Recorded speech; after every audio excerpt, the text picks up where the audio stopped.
제가 아버지한테 처음으로 사랑한다는 말을 들은 건 아버지가 어머니한테 하는 걸 옆에서 들었을 때예요. 그때 저는 12살이었고 아버지는 50이었고 어머니는 48이었어요. 부부가 그 나이에 그런 말을 한다는 게 그때는 좀 이상하게 느껴졌는데 지금 생각하면 그게 제가 본 것 중에 제일 자연스러운 장면이었어요. 우리 아버지 이름은 오재만이고 어머니 이름은 최정순이에요. 두 분이 결혼한 건 1979년이에요. 어머니가 22살, 아버지가 24살이었대요. 중매였는데 첫날 만나서 아버지가 어머니한테 밥 한번 먹을까요 했다가 어머니가 지금이요? 해서 그날 바로 저녁 드셨대요. 그게 두 분 첫 데이트예요. 어머니가 그 얘기를 할 때마다 웃으셨는데 아버지는 항상 옆에서 뭐가 웃겨 하면서 같이 웃으셨거든요. 그러면 또 어머니가 더 웃고 그게 두 분 방식이었어요. 아버지는 충남 공주에서 철물점을 했어요. 작은 가게였는데 동네에서 오래돼서 단골이 많았어요. 아버지가 워낙 꼼꼼하고 정직하셔서 한 번 온 손님이 계속 왔어요. 바가지를 절대 안 씌우셨거든요. 오히려 이거 다른 데 가면 더 싸게 살 수 있어요 하셨다가 어머니한테 혼나시는 날도 있었어요. 어머니는 그 가게 옆에서 작은 분식집을 하셨어요. 떡볶이랑 순대, 김밥, 점심에 제일 바빴어요. 두 분이 나란히 장사를 하시니까 점심시간에 어머니가 아버지 밥 챙겨주고 아버지가 어머니 손님 많을 때 잠깐 도와주러 가고 그런 식이었어요. 제가 어릴 때 학교 끝나고 그쪽으로 걸어가면 골목 입구에서부터 어머니 분식집 냄새가 났어요. 그 냄새가 너무 좋았는데 지금도 떡볶이 냄새 맡으면 그 골목이 생각나요. 두 분이 싸우는 걸 저는 별로 못 봤어요. 아예 안 싸우신 건 아닐 텐데 제 앞에서는 거의 안 하셨어요. 의견이 다를 때는 조용히 얘기하시다가 어느 쪽이 맞는지 결론이 나면 그걸로 끝이었어요. 그 결론이 항상 공평하진 않았어요. 가끔은 아버지가 져주시는 것 같았고 가끔은 어머니가 져주시는 것 같았어요. 그런데 그게 번갈아 가면서 되는 것 같더라고요. 한 번은 제가 어머니한테 엄마 아빠랑 싸우고 싶을 때 어떻게 해요? 하고 물어봤어요. 그랬더니 어머니가 싸우고 싶으면 싸우지 하셨어요. 근데 이기고 싶어도 지는 게 나을 때가 있어. 그게 어느 때인지 알면 오래 살 수 있어. 그 말이 뭔 말인지 그때는 몰랐는데 이제는 좀 알 것 같아요. 제가 서울로 올라간 건 고등학교 때였어요. 고모네 집에서 학교를 다녔는데 어머니가 처음 한 달은 거의 매주 올라오셨어요. 밑반찬 챙겨서요. 그게 좀 창피하기도 했는데 반찬이 없어지면 또 기다려지기도 했어요. 아버지는 한 번도 안 올라오셨어요. 대신 어머니 편에 항상 편지가 왔어요. 편지에 긴 말은 없었어요. 잘 있냐? 밥 먹어라, 아버지가. 그게 전부였어요. 근데 그 짧은 게 읽을 때마다 왜인지 좀 뭉클했어요. 아버지가 그런 걸 쓰는 사람이 아니었는데 싶어서요. 나중에 어머니한테 들었는데 그 편지를 아버지가 혼자 쓰신 게 아니래요. 어머니가 대신 써주셨대요. 아버지가 뭐라고 써야 하냐고 물어보면 어머니가 불러드렸다고요.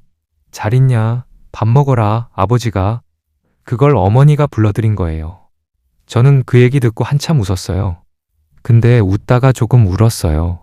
대학교 졸업하고 취직하고 그러면서 공주를 찾는 횟수가 줄었어요. 명절에 내려가고 생일 즈음에 내려가고 그게 점점 줄어서 명절에만 내려가는 사이가 됐어요. 두 분은 그런 말씀을 안 하셨어요. 왜 이렇게 안 오냐는 말을 한 번도 안 하셨어요. 그냥 오면 좋아하시고 가면 잘 가라 하시고 그게 다였어요. 어머니가 유일하게 하신 말씀이 밥은 먹고 다니냐였는데 그게 전화할 때마다 첫마디였어요. 저도 나중엔 전화 받으면 먼저 네, 밥 먹었어요부터 했어요. 그러면 어머니가 웃으셨어요. 어머니가 처음 아프신 건 2005년이었어요. 무릎이요. 연골이 닳았다고 했어요. 수술을 받으셨는데 회복이 생각보다 오래 걸렸어요. 저는 그때도 제대로 못 내려갔어요. 바빴다는 게 이유였는데 지금 생각하면 그냥 안 간 거예요. 아버지가 그 사이에 분식집을 닫으셨어요. 어머니가 일을 못 하시니까요. 아버지 혼자 철물점 하시면서 어머니 간병을 하셨어요. 제가 내려갔을 때 아버지가 어머니 무릎에 파스를 붙여드리는 걸 봤어요. 손이 엄청 조심스러우셨어요. 그 손이 낯설었어요. 철물점에서 볼 때는 그렇게 투박했던 손인데 어머니가 아버지한테 안 아파. 그냥 붙여 했더니 아버지가 내가 알아서 해 하셨어요. 티격태격 하는 것 같은데 두 분 다 웃으셨어요. 저는 그걸 문 앞에서 보다가 조용히 나왔어요. 어머니 무릎이 어느 정도 괜찮아지고 나서 몇 년이 지났을 때 이번엔 아버지 차례였어요. 2010년 봄이었어요. 아버지가 철물점 문 닫고 혼자 짐 정리하다가 쓰러지셨대요. 허리였어요. 디스크가 심하게 터졌다고요. 수술 후에 아버지가 한동안 누워 계셔야 했는데 그때 어머니가 하루도 빠짐없이 병실에 오셨대요. 아침에 미역국 끓여서 오고 점심에 반찬 바꿔서 오고 저녁엔 그냥 앉아 계시다가 가고 병원 사람들이 다 알았대요. 저 아주머니가 매일 온다고. 아버지가 어느 날 어머니한테 당신도 무릎 안 좋은데 왜 이렇게 와 했더니 어머니가 당신이 여기 있으니까 와야지 왜? 하셨대요. 그 말을 아버지가 저한테 전해주셨어요. 전화로요. 말씀하시다가 목이 좀 잠기셨어요. 아버지가 목이 잠기는 걸 저는 그때 처음 들었어요. 두 분이 철물점도 닫고 나서 집에만 계시게 된 게 2013년쯤이었어요. 저는 그때부터 좀 더 자주 내려갔어요. 한 달에 한 번은 꼭 가려고 했어요. 늦은 거 알면서도요. 두 분이 집에 계시는 게 이상하게 잘 어울렸어요. 아버지가 마당에서 뭔가 만지작거리시면 어머니가 창문 너머로 뭐해요 하시고 아버지가 나도 하시고 점심을 어머니가 차리시면 아버지가 옆에서 뭔가 거드시고 어머니가 그냥 앉아 있어요 하시고 저녁엔 나란히 텔레비전 보시는데 항상 같은 자리였어요. 아버지가 오른쪽, 어머니가 왼쪽. 그게 30년 넘게 그랬던 자리인 것 같았어요. 제가 그 사랑한다는 말을 들은 게 어느 날 저녁이었어요. 저는 부엌에서 설거지를 하고 있었고 두 분은 마루에 앉아 계셨어요. 텔레비전이 켜져 있었는데 뭘 보시는 건지 모르겠는 조용한 시간이었어요. 아버지가 갑자기 말씀하셨어요. 당신이 있어서 다행이야. 어머니가 갑자기 왜요? 하셨어요. 그냥. 그리고 아버지가 어머니 손을 잡으셨어요. 어머니가 잠깐 아버지를 보시더니 그냥 텔레비전을 다시 보셨어요. 손은 그대로 잡으신 채로요. 저는 설거지하다가 멈췄어요. 그게 사랑한다는 말이랑 다를 게 없었어요. 아니, 그것보다 더한 것 같았어요. 어머니가 치매 진단을 받은 건 2016년이었어요. 처음엔 가끔 깜빡하시는 거라고 생각했어요. 나이 들면 그러는 거라고요. 근데 점점 심해지셨어요. 오늘 밥 먹은 걸 모르시고 제 이름을 가끔 잊으시고 날짜 감각이 흐려지셨어요. 아버지는 그게 얼마나 힘드셨을지 말씀을 안 하셨어요. 그냥 하시던 대로 하셨어요. 아침에 일어나시면 어머니 드실 거 챙기시고 낮에 같이 마당에 나가 앉으시고 저녁에 나란히 텔레비전 보시고 어머니가 같은 말씀을 반복하셔도 아버지는 매번 처음 듣는 것처럼 대답하셨어요. 제가 한 번은 아버지한테 힘들지 않으세요? 하고 여쭤봤어요. 아버지가 잠깐 생각하시더니 말씀하셨어요. 힘든 게 아니야. 그냥 같이 있는 거지. 그냥 같이 있는 거라고 하셨어요. 어머니가 많이 안 좋아지신 건 2019년이었어요. 저를 못 알아보시는 날이 많아졌어요. 그래도 아버지는 알아보셨어요. 항상이요. 기억이 다 흐려지는 와중에도 아버지 얼굴은 기억하셨어요. 어느 날 제가 내려갔을 때 어머니가 아버지 손을 잡고 계셨어요. 이 사람이 누구예요? 하고 어머니가 저한테 물어보셨어요. 아버지잖아요, 어머니. 어머니가 아버지를 보시더니 말씀하셨어요. 잘생겼네. 아버지가 웃으셨어요. 눈이 빨개지면서요. 저는 화장실 간다고 하고 나왔어요. 어머니는 2020년 겨울에 돌아가셨어요. 장례를 치르고 나서 아버지가 많이 작아지셨어요. 밥을 잘 안 드셨어요. 마당에도 잘 안 나가셨어요.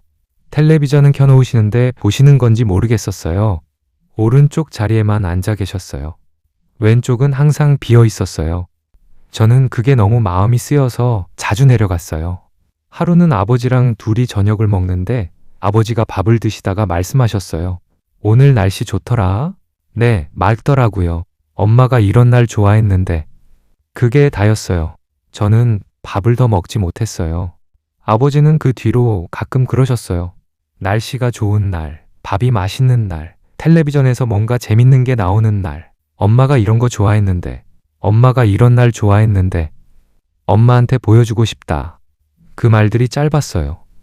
근데 들을 때마다 가슴 어딘가가 조여들었어요. 작년 봄이었어요. 아버지랑 마당에 앉아 있었어요. 날이 참 좋았어요. 바람이 살짝 불고 햇빛이 따뜻하고 그런 날이었어요. 아버지가 하늘을 보시면서 말씀하셨어요. 여보, 오늘 날씨 좋다. 저는 처음에 저한테 하시는 줄 알았어요. 근데 아니었어요. 아버지는 그냥 허공에 대고 말씀하신 거였어요. 어머니한테요. 저는 아무 말도 못했어요. 아버지 옆에 그냥 앉아 있었어요. 아버지는 한참 하늘을 보시다가 말씀하셨어요. 거기도 날씨 좋냐? 저는 그날 집에 오면서 많이 울었어요. 슬퍼서만은 아니었어요. 40년을 함께 사신 두 분이 한 분은 가시고 한 분은 남아서 그래도 날씨 좋은 날에 말을 건네는 게 그게 슬프면서도 이상하게 따뜻했어요. 사랑이 그런 거구나 싶었어요. 화려하지 않아도 말로 자주 표현하지 않아도 날씨 좋은 날에 생각나서 말을 거는 것. 그게 40년 쌓인 사랑이구나 싶었어요. 아버지는 지금도 공주 그 집에 계세요. 오른쪽 자리예요. 왼쪽은 여전히 비어 있어요. 근데 아버지는 그게 빈자리라고 생각 안 하시는 것 같아요. 날씨 좋은 날엔 말을 거시니까요. 여보, 오늘 날씨 좋다. 저도 이제 그 말이 뭔지 알 것 같아요. 보고 싶다는 말이에요. 그냥 옆에 있고 싶다는 말이에요. 세상에서 제일 오래된 사랑이 하는 말이에요. 여러분, 오늘 이야기 들어주셔서 감사해요.